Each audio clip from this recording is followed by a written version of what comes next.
ऐसा धोखा हमारे साथ किया, भोगोगे तुम। ये जो निकलता है ना भोगोगे, ये अकाट्य होता है।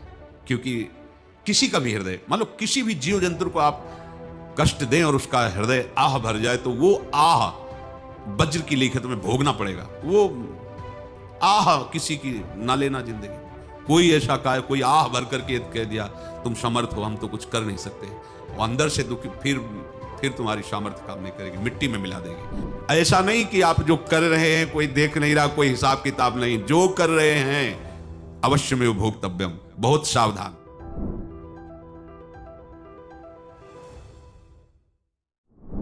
जीव स्वयं नित्य निरंतर कर्मों के जाल को रच रहा है और अपने आप को बांध रहा है। आपको मुक्त होना है, बंधना नहीं है। जीव का जन्म कर्मों के अनुबंध से होता है, कर्मों के बंधन से होता है, और उसको अपना ऋण चुकाना होता है। कर्मानुबंध ये बहुत सूक्ष्म विषय है। जैसे आप जिस परिवार में जन्म लिए हैं, तो उस परिवार के लोगों से आपका ऋण है, इसलिए उसी परिवार में आप आए हैं। और ऋणानुबंध उसको बिना चुकाए या बिना वसूल किए आप वहां से जाएंगे नहीं। आपको लेना है तो वसूल करना है, और देना है तो चुकाना है। ये पूर्व के जन्मों से निश्चित किया गया है। जैसे किसी के यहां पुत्र हुआ, जन्म से ही पैसा खर्चा शुरू हुआ, बड़ा हुआ तो उद्दंडता के द्वारा मार पूरे परिवार को क्लेश पर क्लेश देता चला जा रहा है। ये तुम्हारे कर्म का फल है। या ऐसे शक्तिहीन बुद्धिहीन ऐसे पागल, पूरे जीवन सेवा करो, तुमसे अपना हिसाब चुकाने के लिए वो आया है। अब परिवार के जो सदस्य जुड़े आके, मतलब पत्नी आते ही पूरी हृदय में आनंद, परिवार में आनंद, और जीवन भर वो आनंद ही सुख देने के लिए उसका जन्म हुआ। वो अपना ऋणानुबंध मुक्त, और आते ही भयंकर क्लेश खड़ा कर दिया, बीच में दीवार और झगड़ा वैसा, फिर अतरे दिन मारपीट शुरू, कलह अशांति, पूरा जीवन नर्क हिसाब करने आए। यहां ऋण चुकाए बिना कोई जा नहीं सकता, ऋण चुकाना पड़ेगा। किसी का ऋण वसूल करना है तो किसी को ऋण चुकाना है, दोनों काम करने होते हैं। अनेक जन्मों में अनेक लोगों के साथ हमने जो बर्ताव किए हैं, अच्छे या बुरे, वो होंगे। अब किसी आदमी को हम जानते नहीं, अचानक मिला, अचानक टक्कर लगा और मार पीट गाली गुप्ता सब कर दिया, चुपचाप सह लो। क्यों? ये आपका हिसाब है, पूर्व का हिसाब। हमारा उससे कोई द्वेष नहीं, कोई संकल्प नहीं।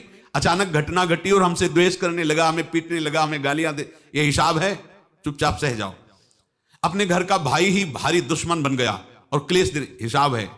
एक प्रभुदत्त ब्रह्मचारी जी की वाणी में पढ़ा था, एक महात्मा जी भ्रमण करते थे, तो उस समय असरफियां चलती थी, मोहरे असरफियां, तो उनको भेंट में देते लोग। तो या तो ठाकुर सेवा में लगे तत्काल, या संत सेवा में तत्काल लगे, उसका संग्रह करके डोलना ये ठीक नहीं है बैरागी के लिए, सिद्धांत में ये ठीक नहीं है।